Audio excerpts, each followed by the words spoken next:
Seja muito bem-vinda, seja muito bem-vindo ao nosso resumo pessoal. Bem, você pode ver que existe um layout novo porque o antigo layout aplicativo deu um problema e muitos desses resumos que você está vendo agora estão sendo regravados, mas com muito carinho, tá bom? Patologia, adaptações celulares.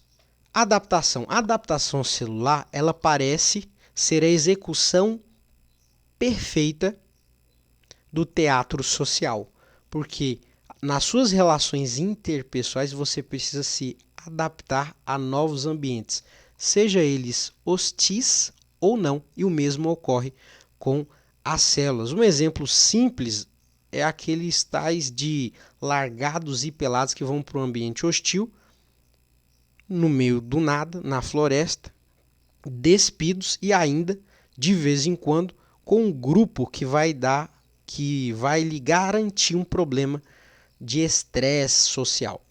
As células, elas também são colocadas muitas vezes sazonalmente ou de forma crônica em ambientes estressantes. E o que acontece, o que ocorre é simplesmente uma adaptação. Ela se adapta para ficar mais forte e para sobreviver, para resistir àquele estresse de lascar. Um outro ponto super importante e interessante, isso daqui precisa estar sendo repetido na sua cabeça, é que aquele indivíduo e aquela moça, aquele rapaz que participaram dos largados e pelados, Naked Afraid, eles estão num ambiente complexo, mas se eles passarem 10 anos na cidade, com muitas regalias e luxo, se eles voltarem para o mesmo local onde eles conseguiram sobreviver perfeitamente, talvez eles não terão a mesma capacidade de sobreviver naquele local. E o mesmo também ocorre com as células, porque é reversível a adaptação. É sazonal, é reversível. Então, está relacionado aí à sobrevivência, né? Sobreviver. E está relacionado aí a ser reversível, a resistir a o ambiente estressante. Então, de fato, é como se fosse um teatro das relações interpessoais. Você está vendo aqui uma célula normal, olha, um eritrócito, em homeostase, e ocorre, né, algum, alguma querela, algum problema que vai desencadear um estresse nessa célula. Vai desencadear uma necessidade de aumento de metabolismo, ou seja, o aumento da demanda da mitose, da replicação, dos trabalhos intracelulares. Essa célula percebe que a situação está desfavorável e ela se adapta. A partir do momento que ela se adapta, ela aumenta a sua resistência àquele ambiente estressante. Ou seja, a capacidade dela de sair da homeostase e adquirir uma nova fórmula. É disso que nós estamos falando. A adaptação é essa capacidade dela sair da homeostase e dançar conforme a música, se adaptar ao ambiente. Legal. Então, adaptação. Acontece que existe um problema. Nem todas as células do corpo conseguem se adaptar tão bem. Por exemplo, as células do fígado, elas possuem uma alta capacidade de sair da homeostase e adquirir uma nova forma, de participar, uma alta capacidade de se adaptar, utilizar desse mecanismo adaptativo inerente ao ser humano. As células, os hepatócitos. Porém, as células do rins também fazem mitose, também se adaptam, só que de maneira mais lenta. O que significa que, dependendo do nível de estresse, eu vou ter uma destruição dessa célula. Ou seja, se a célula não se adaptar, eu vou ter uma lesão celular que pode vir a evoluir para uma necrose ou apoptose, uma destruição. Então, pode vir a ser aqui uma lesão, né? Isso é quando os efeitos são nocivos, tá certo? Efeitos nocivos.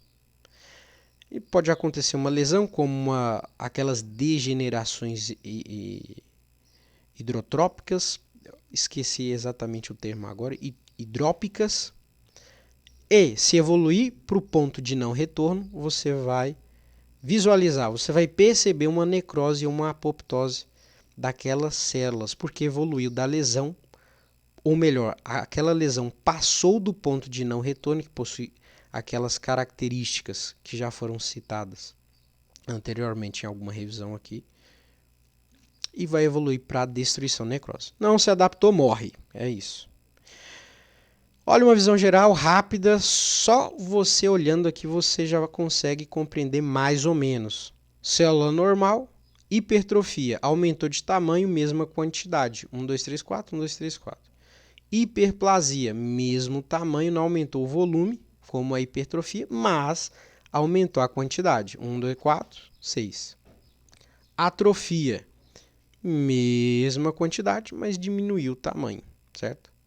Ou seja, hipertrofia é o contrário, é o inverso, é diametralmente oposto à atrofia.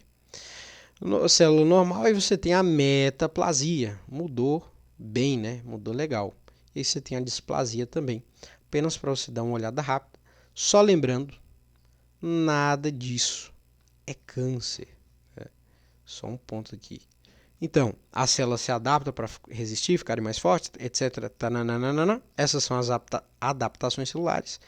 E no momento, nada delas, ou elas, essas adaptações, não vão evoluir para neoplasias, ou seja, câncer. Ou melhor, essas aqui não são neoplasias, não são cânceres, mas podem evoluir para uma neoplasia e para um câncer. Deu para entender, né? Falando uma por uma, você tem uma célula normal, hiperplasia, mesmo tamanho, aumento na quantidade. Se eu tenho aumento na quantidade de células no local, é porque eu tenho um trabalho aumentado, eu vou aumentar o volume daquele órgão, certo? Ou seja, aquele órgão ele vai consumir mais energia, mais nutrientes, mais O2, vai aumentar o metabolismo, certo? Você vai aumentar o peso daquele órgão e vai, óbvio, que vai ocorrer uma proliferação. Show de bola. Existem algumas mudanças adaptativas fisiológicas e patológicas.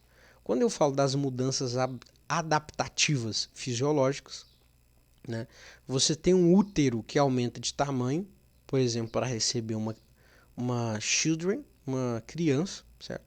Aquele útero ali ele aumentou de tamanho para receber uma criança. Beleza, hiperplasia. E aí você tem, nesse caso aí, também o desenvolvimento do endométrio, que é algo fisiológico, é uma estimulação hormonal. Agora, você ocorreu um acidente, não sei, alguma doença, algum problema. De repente, você precisa fazer uma cirurgia para remover parte do fígado. Você sabe que o fígado tem uma alta capacidade adaptativa, mas essa hiperplasia que vai acontecer lá, para tapar, vamos dizer assim, aquela remoção cirúrgica, é uma compensação, certo? É uma compensação. Aí lembrando que a hiperplasia, as células não vão aumentar de volume, assim, né? Elas vão ficar igualzinhas, só vai aumentar a quantidade, né? Vai aumentar de volume ao órgão, certo? E essas células não vai ocorrer uma diferenciação nessas células. Beleza. Hipoplasia é o contrário da hiperplasia. Por que ocorre hipoplasia?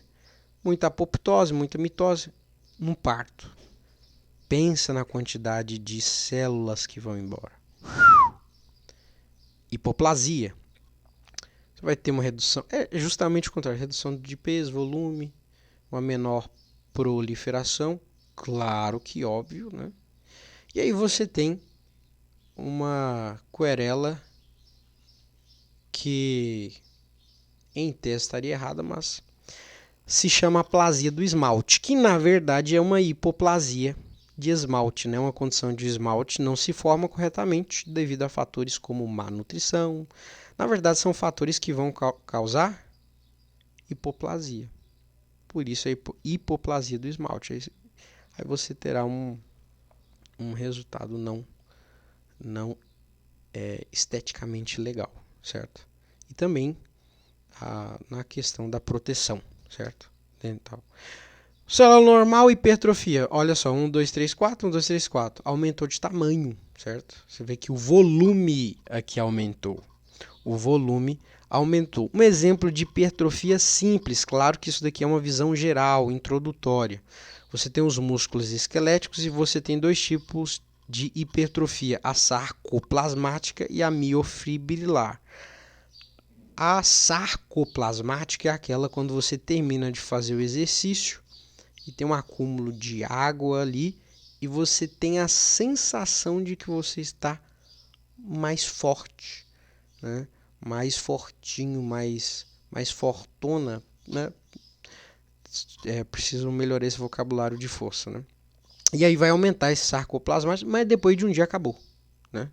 Só a sensação ali, ó, legal, no outro dia acabou. Porém, você passa 10 anos fazendo exercício, aí você vai ter um aumento de miofibrilas, né? Uma hipertrofia miofibrilar. Poxa, essa é legal. Essa vai ter um resultado mais perene. Porém, como o corpo humano é uma máquina que necessita de trabalho constante, depois você pode ter feito por 10 anos consecutivos. Se você passa exatamente 6 semanas, claro que envolve questões genéticas, outras questões, mas na literatura, 6 semanas sem realizar aquela atividade, você vai começar a ver sinais físicos de uma redução da massa magra. Vai iniciar a tal da hipotrofia, que é justamente o contrário da hipertrofia. E o legal de dizer é que se você é um indivíduo sedentário que está escutando essa revisão, se você começar a fazer exercício, vai aumentar, né, a musculatura que você está treinando aí até 50% a mais, né? Isso daí é bem interessante, bem legal, é bem aesthetic. Então vamos lá. Ainda falando um pouquinho sobre a hipertrofia, você vai ter um aumento de demanda de trabalho, claro, oxigênio, nutrientes, volume, peso de tecido, fluxo sanguíneo, a questão linfática também vai aumentar. Tudo isso em razão da hipertrofia. Fala fisiológica, musculação, né? Os músculos estriados esqueléticos lá treinando. Diga-me uma patológica, digo-lhe. Tô brincando, não existe essa correlação, né? Diga-lhe, digo-lhe. Ó, hipertrofia cardíaca ou esofágica, né? Chagas, pressão arterial estourando a boca do balão. Então você tem uma hipertrofia cardíaca, você tem uma hipertrofia esofágica, né? Legal. Legal nada, que é patológica, né? Uma querela extremamente patológica. Nós vamos mostrar também um estudo aqui que trata-se de um aumento cardíaco do ventrículo esquerdo, mas é fisiológico, daqui a pouco. Então você tem também uma questão muito interessante para aqueles que já fazem exercício físico ou que vão iniciar também, que é a tal da dose crítica. O ideal, claro que isso vai ser explicado numa próxima revisão, mas o ideal é que ocorra um aumento de peso semana a semana, porque a hipertrofia são microlesões, microinflamações que vão se recompor. Então, se você coloca uma quantidade de peso que você não está acostumado para poder impressionar ou ficar igual àqueles que estão fazendo há muito tempo, vamos dizer que você não foi muito feliz na sua escolha, né? Não foi muito feliz na sua escolha. Então, beleza, dose crítica significa que se você passar dessa dose crítica, não seguir essa lógica e esse conselho, você vai ter um efeito regressivo e não progressivo na hipertrofia como a maioria quer, né? Atrofia. Poxa, atrofia ao contrário da hipertrofia. Seria bom se fosse tão óbvio assim, mas não é, certo? A atrofia pode estar correlacionada à desnutrição, caloria, proteína, inanição. Teremos um foco no desuso rápido, já está quase acabando essa revisão. Você tem a senilidade. Eu confesso que esse daqui é um tema que eu julgo ser importante para a vida, né? Senescência e senilidade. Ambos estão relacionados com o envelhecimento. Porém, esse é fisiológico e esse patológico. Então, vai ter uma atrofia ali. Compressão de tecido, por N motivos, né? Diminuição do suprimento sanguíneo, uma isquemiazinha talvez, hipóxia. Perda de estimulação endócrina, que é muito importante, né? A função ali dos hormônios. E aqui também seria interessante frisar bem a perda da inervação. Ocorre um acidente em que aquele indivíduo ele tem seu nervo lesionado. Então, a partir daquele momento, esse indivíduo aí ele vai começar a apresentar aí uma atrofia, certo? Principalmente se ele afeta ali os neurônios inferiores, ele vai começar a apresentar uma atrofia, um excesso de pele, né? Porque não tem uma musculatura bem desenvolvida naquele local, em razão da lesão nervosa. E você tem também, eu vou começar daqui de baixo, a agressão a proteínas por radicais livres, né? Radicais livres é mais do que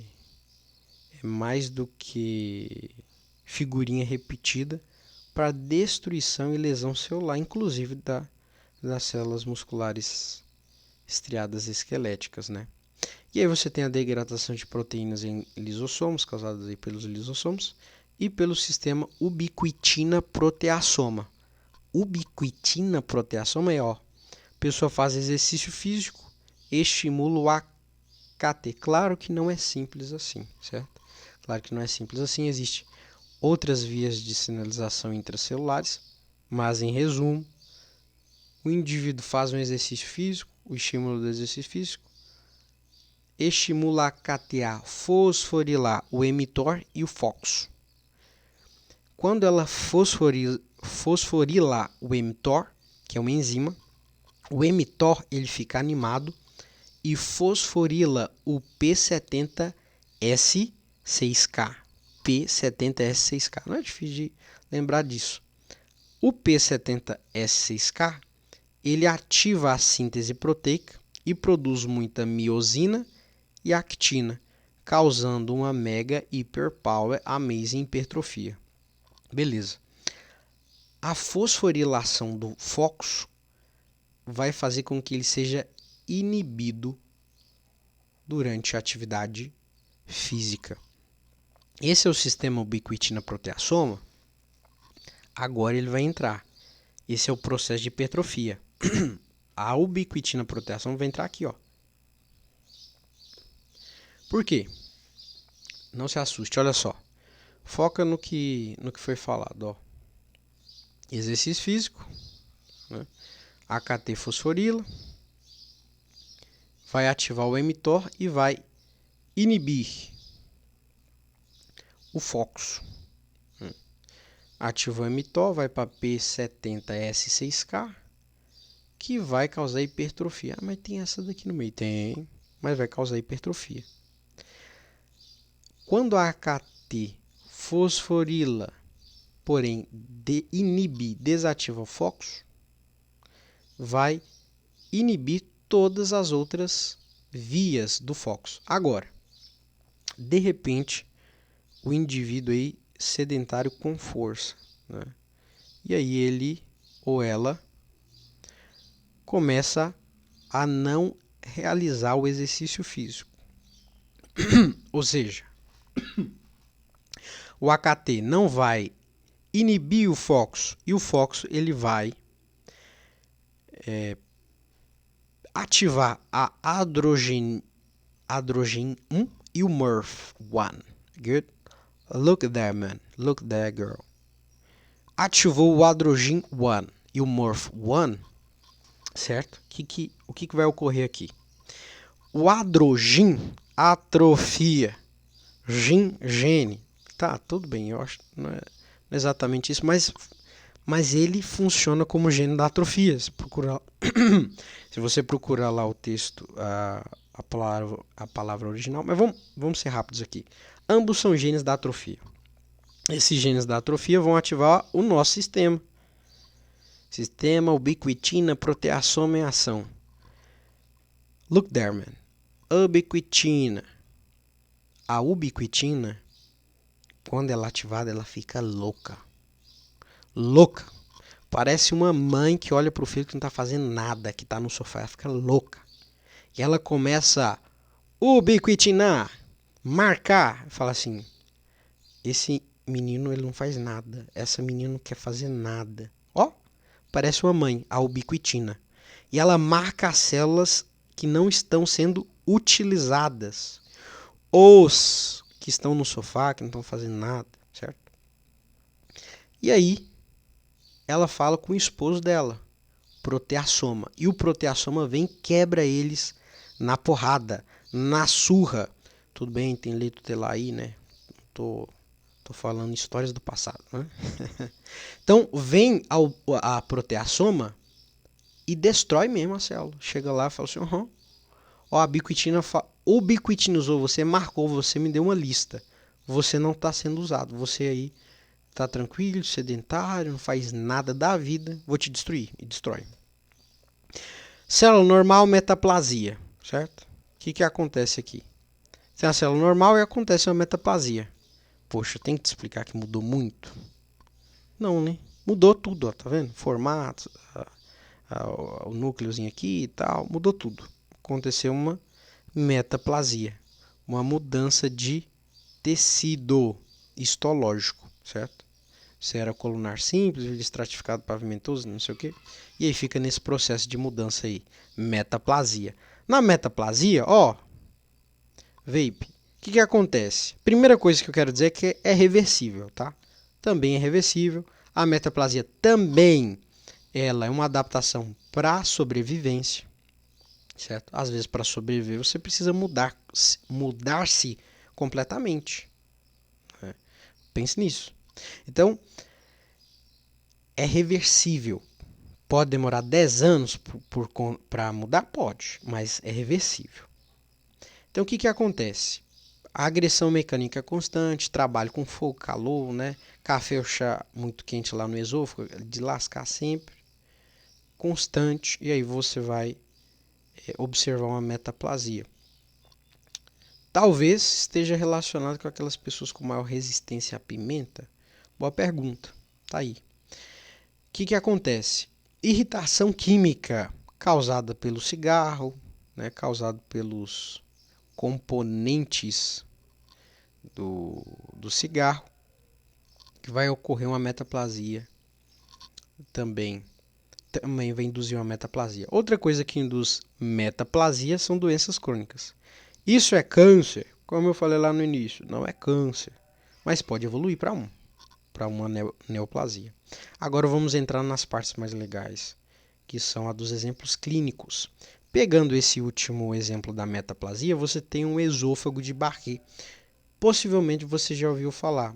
Tá aqui a case report, man. Isso aqui é um relato de caso, né? E aí você tem um esôfago de Barré, certo? No esôfago de Barré, nesse caso especificamente aqui você tem uma bulimia, né? Mas esse indivíduo, né? Por exemplo, aqui você está vendo uma lesão, uma escoriação aqui na mão, certo? Você está vendo aí uma degradação aí, uma erosão no dentária também. Você consegue perceber aí uma erosão dentária. Porque esse indivíduo tem bulimia e ele induz o vômito com a mão. E talvez o consumo também de alguns ácidos dietéticos, ele induziu essa erosão. Acontece que esse ácido, o HCl, lá do estômago, tem que ficar no estômago, mas em razão dessa indução de vômitos constantes, você vai ter uma destruição do esôfago. Eu falei destruição? Você vai ter uma irritação do esôfago a ponto que o corpo fala assim, preciso me adaptar, aqui está ácido. Aí ele vai e vira, né? Ele vai e se reveste de outro tecido, né? Ele vai e se reveste de outro tecido, simples assim. O esôfago, beleza? Então, o que que acontece? Você tem aqui a hipertrofia ventricular esquerda do atleta. Ah, tá. Então, esse daqui foi o exemplo de Barré, esôfago de Barré, tá certo? E você pode ver que está modificado aqui. Percebe? Está modificado. Não percebi. Olha de novo, veja outros exemplos.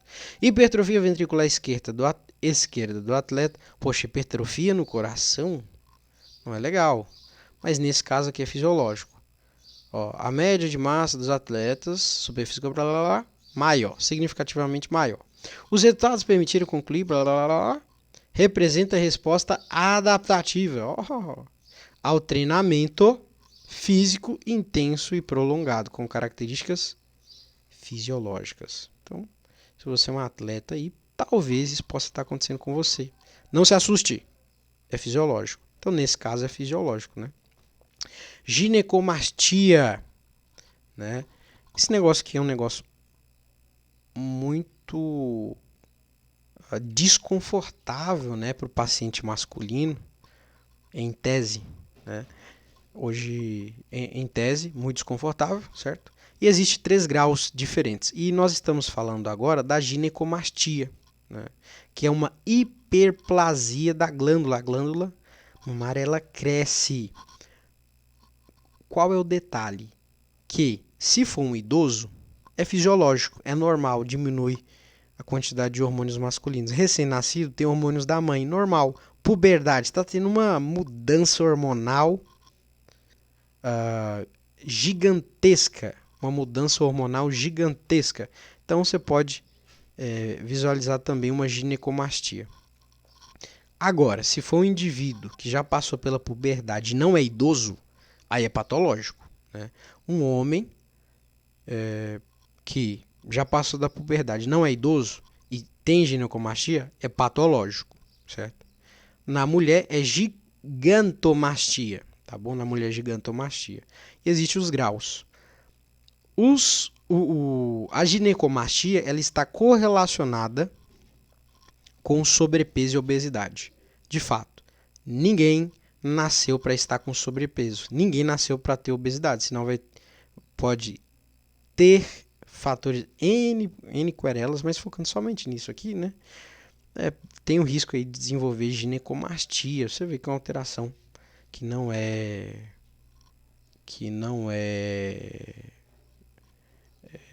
legal, não é interessante, não é fisiológica, tá certo? E esse tem o grau 1, tem o grau 2, grau 3.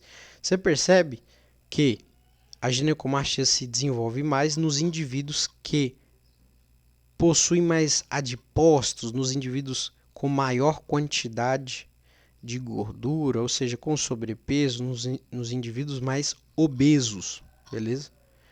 Obesidade é doença. Agora vamos para a parte mais, né?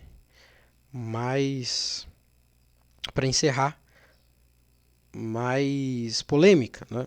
Hiperplasia prostática benigna também é uma hiperplasia, como a ginecomastia, e nós estamos falando da próstata, certo? A próstata aqui desse indivíduo aumentou muito, ó, 449 gramas, certo?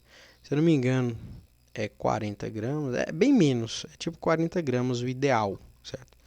E aqui falou, ó, o toque retal apresentou próstata muito aumentada, de consistência fibroelástica, tarará. Então, esse indivíduo teve uma hiperplasia da próstata. Eu trouxe essa imagem aqui porque talvez você nunca tenha feito toque ou nunca fez em alguém, né? Estou falando, dado que você é um profissional da área da saúde, né, que vai fazer muitos exames. Então aqui você tem um reto, aqui você tem a próstata. E por que é interessante mostrar essa imagem aqui? Porque quando ocorre esse aumento de próstata, essa hiperplasia prostática benigna, vai ocorrer alguns sintomas. Por exemplo, sobrepeso, losartana, queixava-se de jato urinário fraco e noctúria. Poxa, por que está ocorrendo? É importante analisar essa parte anatômica, olha aqui. Aqui você tem a próstata, né? Você tem aqui o dedo do indivíduo no reto. E aqui, ó, você tem um canal que vai aqui, ó, uretra. Ou seja, quando cresce a próstata, ela pressiona. Eu sei que isso pode ser óbvio para muita gente, mas particularmente para mim, ninguém nunca me explicou assim. Eu acho interessante. Então, vai comprimir a uretra. E aí o jato urinário vai ficar o quê?